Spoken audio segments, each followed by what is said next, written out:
thank you very much for the invite today to come and present. And yeah, your agenda is pretty seamless. Work pretty closely with Vicky and the Tevi project. So some of the things that Vicky's already mentioned, I've got in my presentation in a bit more detail. So that works out perfectly. We haven't planned it that way.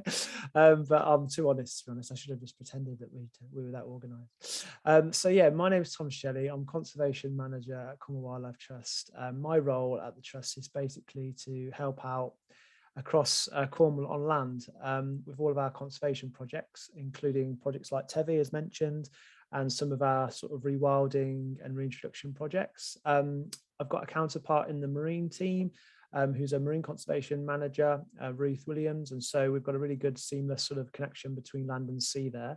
And we look after projects outside of our nature reserves.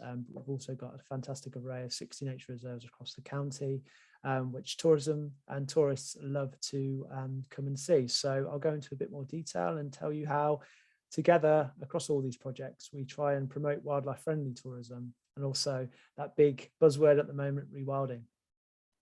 So what does wildlife friendly actually mean? Well, there's lots of things you can do to be doing wildlife friendly work on your land, and different tourism associations and different projects are doing all these sort of things. Simple things from putting holes through fences to allow hedgehogs in, allowing some lovely wild parts of your garden or your beer garden, as Vicky mentioned, to run wild.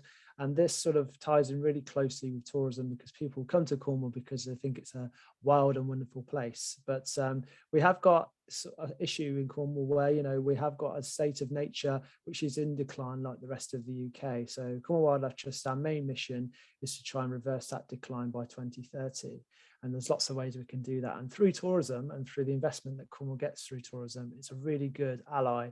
And we try and sort of work our magic for all the different avenues that tourism provides to do that. A few more things here, you know, wood piles, looking for signs. That sign down the bottom there by that 1p piece is a hedgehog dropping. So hedgehogs are a really good example of a species that people love, very charismatic, and it really gets people's attention.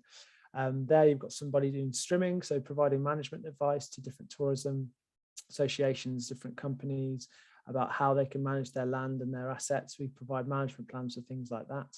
And then in the middle there, that's slug pellet. So trying to reduce the amount of pesticides we put on our land. We've actually got plenty of pesticides on our land, and herbicides and fertilizers. And when we do soil testing for our farm projects, we often find we've got more than we need. So just trying to reverse the use of that a little bit so wildlife can come back.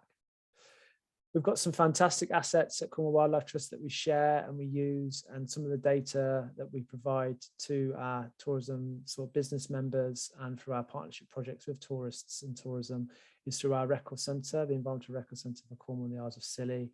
And we've got some really good projects, including the Hedgerow project, where 20 volunteers and 3 members of staff over 20 months and 3,000 hours maps over 30,000 miles of Cornish hedgerows onto GIS. And the hedgerows and hedges are all shapes and sizes, from West Penwith, where they're pretty much dry stone walls on the left there, to those beautiful Cornish lanes that people come down and admire with all the wildflowers on the right. So all really valuable for wildlife in their own way. And this is what it's like on a map. So this is showing a real amazing nature corridor. And what we try and do is look at those points on the map where we've got different sort of businesses, different angles, cycleways for tourism, coastal caravan parks, all these sort of things, and showing that actually when we work together collectively, we have the ability to link into these wildlife networks and then bolster them and enhance them, and everyone can work together. And that's what we all need to do. Our mission statement is to try and get 1 in 4 people in the county of Cornwall doing something positive for wildlife. And when you talk to people, they love wildlife, and just that action that we need, that extra step that you can take, really can help and make that big difference. We often go out and talk to different people in the community. This is a screenshot from a talk I did to the Women's Institute in Godolphin, and this was all about wildlife corridors. And I've just literally nicked a Google aerial imagery there, and just to show how much we've got already in Cornwall, all those lovely green corridors around Godolphin there that lead to the coast and further afield. But these areas are actually really valuable for wildlife now, where, as you can see to the right, there's some quite intensively farmed land there for our food. We do need food, and we need to do it. And we need to think about best ways that we can fit wildlife into the mix of farming. And so as a result of that, these sort of beautiful Cornish rural towns, which people come and love to see, like Godolphin, and going up to National Trust at Godolphin House, are those real valuable areas now. And this is where we're often finding things like hedgehogs, because they've kind of moved away from that real wild nature reserve in the middle of nowhere to some of these more sort of more rural and urban areas. And that's what's really important, to work with all these sort of different B&Bs and different businesses like the National Trust. And the National Trust are an amazing ally. They're pretty much doing exactly the same thing as the Wildlife Trust, and the strategies align very closely. So collectively, with the landmass that we own across Cornwall, and working with estates that are our partners in those areas, we are really having a big difference. And some of those estates, like the National Trust, really benefit from tourism. So actually demonstrating that with information boards, walks, dog walking in the right places, and all that sort of stuff. It's all about that education and awareness, which is really important. Here is our example here. This is a screenshot from our website. You can see where our nature reserves are. We're very lucky. We've got them all over the county. So we're not just sort of Cornwall centric. We are all the way from East Cornwall on the banks of the River Tamar, all the way down to West Penwith. So we've got a various array of habitats. Again, really valuable for all different types of wildlife and habitats. And people love this because they can come and basically visit woodlands in the middle of Cornwall, heathlands literally up on top of the hill, Bodmin Moor, which is fantastic, obviously, and then get obviously down to that famous coast that a lot of tourism comes down to see. But they like to sort of do a bit of both, and especially if it's a wet day, they can still go out and having a muddy adventure in the woods, and we've got the opportunity to do that. And yeah, linking that to tourism is really important. All of our sites are free access to the public. Information boards are there, and we do have lots of guided walks and things like that. So we work very closely with lots of tourism agencies in those areas. So what can you do, and what can tourism and tourists do to help? Well, as I've mentioned, hedgehogs are a great way of doing that. So through wildlife friendly tourism, we're using them as a bit of a catalyst really for a project called Operation Hedgehog, where people can do small bits and pieces within their own lands to help hedgehogs. And because hedgehogs are a species indicating environmental health, basically if a hedgehog's there, there's enough insect life there, and there's enough connectivity to the wider landscape there. So if you've got hedgehogs, it's a really good starting point. Or if you're trying to get hedgehogs back, and you can do that through various ways, then actually getting them back into your land shows that you're doing the right thing for wildlife on the wider case. So they're a really good way of doing that. The way that we sort of make this a bit more clever and use the data to analyze sort of trends and modeling is we've got this fantastic asset, as I've mentioned, at the Record Centre, where we can plot records for that hedgehog distribution. You can see there, even though there has been a big decline in hedgehogs, they're still pretty widespread across the county, but you will notice there are some spots where they're sort of around Falmouth and Truro, places like that. And that's not necessarily because there's more people there seeing hedgehogs. That's because of that trend, as I've mentioned. And you often do see that there are trends where they do follow the roads because there's a lot of road casualties. And that's when generally people see hedgehogs, unfortunately, because they're nocturnal. We've got these great assets as well to actually use apps now. So we try and plug this to the tourists. So if they're out and about monitoring and seeing different wildlife, they sort of go, right, what's that? Oh, I saw a nice owl, or I saw this. We get all people coming down to Cornwall on holiday to see wild and rare animals, and actually recording that for us and getting that into our record centre is a really good way of sharing that data to see if we have got trends, positive trends as well as obviously there's negative trends in wildlife. And then going back to Tevi. So Tevi has been a brilliant project over the last 4 years, a fantastic asset that the Wildlife Trust has been part of with the delivery partnership. And yeah, it's great that it's given us this ability through the Cornwall Tourism Awards to sponsor the Wildlife Friendly Business Award. So we've managed to go out to all different types of wildlife friendly businesses, small, medium enterprises that are doing tourism, to talk to them about wildlife measures. And they basically compete and show us all the things that they're doing. But it's a really good sort of opportunity to actually go out and mentor and give off advice, free advice to them as part of that site visit, to see what they've been up to say, you know, this would be good. Oh, that's fantastic. You've already put that bird box there. Oh, you want a new pond? Brilliant. Well, there's an opportunity through Tevi to get a grant to do that next year. And it sort of is a process where you meet them at the beginning of that journey and talk to them over the years, and they can actually go through the ranks. And we've had some really good people applying for the Tourism Awards each year and have done more and more each year. And they've basically ended up going from a highly commended award to a gold award. And it's because of that investment they're making on their own land. And it's fantastic that that gets recognised through the Cornwall Tourism Awards. And this shows that sort of breadth. So these are our business members. I showed you our nature reserves. You can also see our business membership that we've got at the Wildlife Trust. We've got a vast array of those again across the county. There are a few gaps there on the map, but as you can see, we do have that sort of collective ability to talk to different businesses, and a lot of those in Cornwall are tourism businesses across the county. And this is some of the sort of fruits of our labour, really. So this is a couple of projects that Tevi's managed to sponsor through their capital grants, 2 big pond creation projects. So rather than just, small scale, we might put through a few signs up or a few bat or bird boxes. We can also do some big things, but Tevi only part contributes to that. The capital grant system through Tevi is a sort of intervention rate. So they can pay for about 50% of that opportunity up to a certain cap. And so as a result of that, the landowner, the business owner has to invest their own money. And generally, they have all these ideas. They love a wildlife pond, but they can't necessarily afford to do the full shebang. So the Tevi investment has allowed them to do some of these big projects. And that can range from, a touring park like Trelawney over to a community meadow, which is just on the outskirts of Padstow. They've created this amazing big pond you can see there through that photos, and all that will regenerate now, and that'll be full of life in no time at all. And that's really exciting because that's right next to the garden centre, and people are driving up and down all the time to Padstow and stopping at that garden centre, and now they can wander across the field and see this fantastic pond. So that's all because of these partnership projects we've got across the county, all trying to do bits and pieces to get that wild habitat happening back across the county. And this gives me an opportunity to tell you about the pint and hedgehog. I didn't want to forget to do that. That's why I put a big pint on the screen. So I'll just stop sharing that, and I'll share the pint and hedgehog if this lets me do that. Can you see that? Is that working okay? I see a few nods. That's good. That was pretty seamless. Thank you, Zoom. So this is the pint and hedgehog that Vicky shared, and I'll just go into the detail there. So this is something that we managed to develop.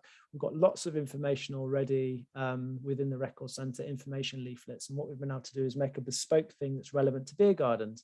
So this is the sort of stuff we can share, and this is really relevant to tourism. And it's kind of not just about beer gardens, it's about all those lovely areas that people love to sit at around their tourism complexes of an evening with a glass of wine, and see what's happening. And these sort of bits of information are really interesting. If you get these out on a table while they're literally relaxing, having a barbecue, it just allows people to think, oh, I could take this home, and then they'll take it back up county, potentially to a different place, and then end up doing it in a different part of the UK or further afield, because we get a lot of international tourism as well, obviously.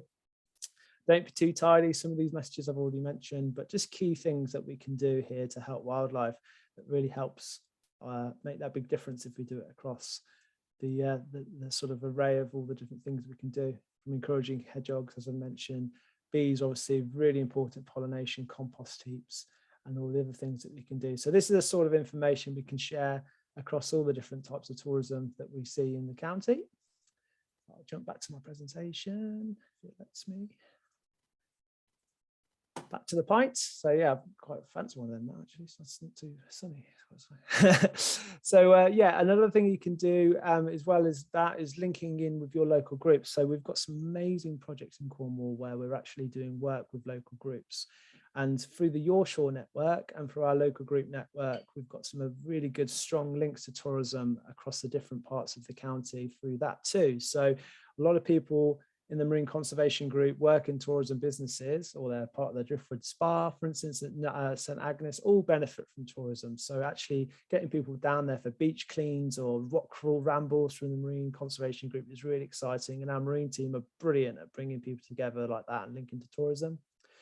Another big group that we're very lucky to work with, and this has sort of been flourishing over the years, and they do so much stuff, is the Free Bays Wildlife Group, and these range all the way from Mevrigissi around to St Austell and Verrian, so basically all the way to Foy nearly. There's actually another Friends of the Foy group as well, which is very closely affiliated, and these guys do bio blitzes and all sorts of things. But one of the main guys who works on this group is part of the Mevrigissi car park. So basically he gets a lot of tourism down there in his car park, and he's managed to, through his networks within Mevrigissi, find this local group and get loads of stuff happening, which is really beneficial. And the tourism side of it is exciting. So people come to Mevrigissi Park up, learn about the Free Bays Wildlife Group, and they might be out doing a beach clean later on that day. So it just shows how closely linked Cornwall is to tourism, and how all these links that we can make really can make a big difference for wildlife. And then just to finish up, rewilding. So, you know, that tourism side of rewilding. What is rewilding? Is it about bears and wolves? Well, you know, not necessarily unless you're up in Scotland, but down here, we've got other things happening with rewilding. We've got big projects like this through the A30. So we're talking to lots of tourism related companies that have got small scale Airbnb opportunities and sort of accommodation facilities next to the A30 here. But through funding, we've managed to join them up and look at some of the habitat corridors that are occurring around the A30 and link them up with government funding. And so some of them have got new ponds, new woodlands, new fencing along the rivers, which is all good for wildlife. And, you know, it's really great that you can offer opportunities like that. And then people will come and stay in that Airbnb and go, oh, I love your new pond. Where's that come from? And, you know, it helps people build their tourism reputation, but at the same time, it links in with sort of a government funded, nationally recognized strategic project like this. So again, we're sort of sat in the middle of that through the Wildlife Trust. This is the vision we've got through those sort of projects, where Cornwall is a beautiful place, but it is a bit bare. You know, it could do with a bit more canopy cover, it could do with some more ponds. The hedgerows could end up growing a bit longer. They don't have to be cut as regularly as they are. So looking at that top vision and looking at that bottom vision, if we can see that sort of wealth and that sort of increase in habitat across Cornwall collectively, then that 30 by 30 will occur. And it is easy to do. We've just got to find and help people to find those mechanisms, and tourism can help with that, because that investment in Cornwall to reduce the burden on farming, to get people paying for that high quality food that we produce in Cornwall, will hopefully give them a bit more wriggle room so they can find a bit of space on those fields for more ponds and more trees. Going on to Woodland Valley Farm, it was mentioned already, the Cornwall Beaver Project. This is what Woodland Valley Farm looked like. And when we started working there, it's a very beautiful organic farm anyway, and we're very lucky to work there. But Chris Jones, the infamous farmer there, wanted a bit more going on. So he's got his lovely hedgerows, he's got his horse paddocks, he's got some really ancient, lovely oak trees there. But he went over to Bavaria with the Wildlife Trust and saw this and thought, I could do a bit more with my land. And this is in Bavaria, where he's got bigger woodlands, bigger wetlands, and different types of cropping and different wild areas. And we were sort of saying, you know, what could we do here? And could this be the vision for Woodland Valley Farm? The beavers came next. And basically, this is what we found could help us with this. Beautiful wetland habitats that are created through these amazing animals. And yeah, it's been an absolute joy to be part of that project since 2017. And the animals themselves are just, you know, infamous in their own right. They're so charismatic and so characterful that when you do see them swimming across the pond, that's great. But the Wildlife Trust is really excited about all the other things that they bring, that sort of big boost in biodiversity you get. But then we've also got other things that they do. They hold water, so they reduce flooding impacts. They clean water, so that's good for shellfish, which is also good for tourism. And if they are cleaning up that water, potentially good for bathing waters. So, you know, all these things which tourism relies on in Cornwall, clean water, good quality shellfish, and, you know, not having all the accommodation flooded when we've got climate change to think about. Beavers could potentially help with that if you can see them on scale across the county. And that's the big picture, really. You know, we don't need to be scared by some of these concepts. We just need to give it a bit of time and put the animals in the right place and think about rewilding concepts at the right time. And think about the space we've got in Cornwall. Even though it's quite a, you know, small county, it does have some big areas which are wild because it's a naturally green and not very urbanized county. So we've got some big places where we can do this. And this is where we always try to look at sort of scale and thinking, you know, that is a stunning landscape, but that was 10 years prior to this next photo. And when we take into account what we can do with a bit of, you know, land reduction in intensity, regenerative agriculture, all the things that we can do, we can go from that to that. And look, it's not much, you know, 10 years, and that area is now full of wildlife, and it's incredible. And people still think it's beautiful. You know, it's actually more beautiful in my eyes, but I'm an ecologist, I'm slightly biased. But all that food, you can see those red berries on the left there and the mountain ash, really good for birds. And this place is now alive with sound. And the people that go there on holiday, you know, really sort of notice that difference. And that's up in Scotland. So can we do a bit of this in Cornwall? And we're hoping we can. We've got some great ideas of how we can do this. This area can't be completely abandoned. It still needs to be grazed. And so we've got places like we do over in Penhale in our sand dunes, where we're looking at big areas there and thinking about ideas that we can do with some of the new concepts through rewilding. Not bears and wolves, no scary predators, but just grazing animals. And one of the animals that we're getting really excited about, because they're just about to be released in Kent through the Kent Wildlife Trust, is these guys, bison. And these guys are one of the ancient animals that we had in our landscape, ancient herbivores. And they really do make a difference. They create wallows and sand, they bathe in sand, they scratch trees, they create complexity. And here we go, these two are the first two bison rangers in the UK to have been employed by Kent Wildlife Trust for the Wild Bloom project. But you need space and you need to put them in the right place where it's safe. But if you do it right, that's again a really attractive thing for tourism, to come down to Cornwall and see the bison. So these are some of the ideas we've got, and we really want to help people that have got those bigger areas, some of the big landowners that are interested in some of these rewilding concepts, to thrive and to join the rewilding network across Cornwall. So that's everything from me. And don't forget the hedgehogs, because when we go back to what we can actually realistically do in our small Airbnbs and our own gardens, what the majority of people can do in Cornwall, we can look at hedgehogs as a really good sort of way of doing that. Those small concepts that I mentioned can have a big difference if we all do it together. So there you go. Thank you very much.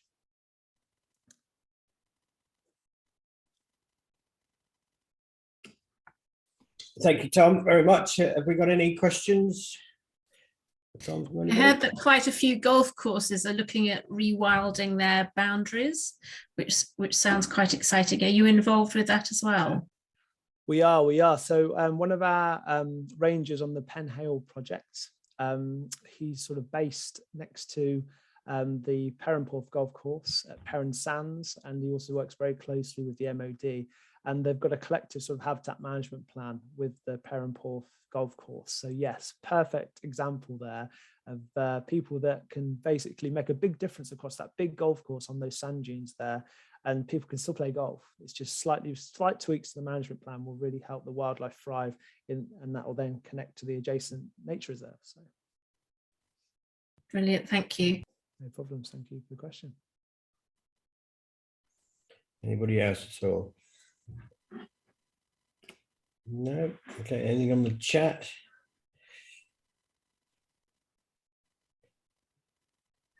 Yes, one here from Kim Clifton. When hedgerows aren't cut to protect wildlife, does this create more pollution when caravans are held up due to the narrowness of the country lanes? Really good question. Yeah. Yes, really good question. So hedgerow width obviously needs to be considered. Traffic splays have to be considered. And so Cornwall Council generally have locations where, yes, they do have to keep hedgerows at a certain width. So we're talking more about height rather than width. But it's a really good situation in places where you do have that width, like highway boundaries next to the A30, where they potentially get over cut because there's a management practice that's been there for 30 years and it's not been changed, where we're actually saying cut it less, collect the arisings, and you'll get a more diverse grassland there, which will actually grow slower. So you won't have to cut it as much because you've reduced the nutrient load by taking the arisings away. So again, it's down to that management plan. If you can just make slight tweaks like that, then overall you can actually help. But certainly, yeah, we need to think about safety. And yeah, when we're talking about caravans, they can cause problems if they are on narrow roadways.